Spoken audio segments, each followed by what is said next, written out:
देखिए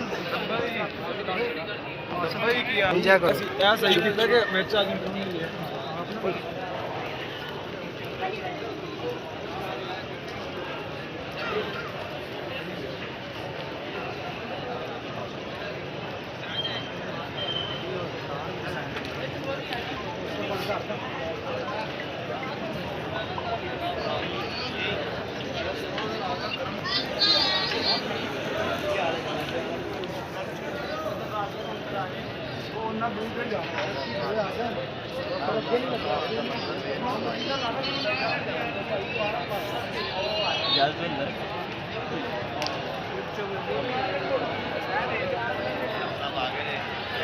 राशिद आ गया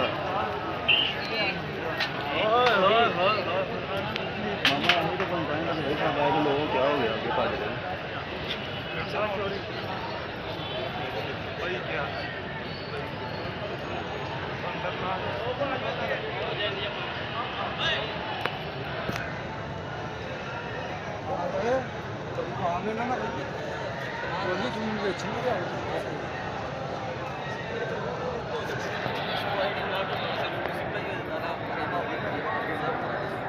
राली साहब आ गए हैं लोग भागना शुरू हो गए माशाल्लाह।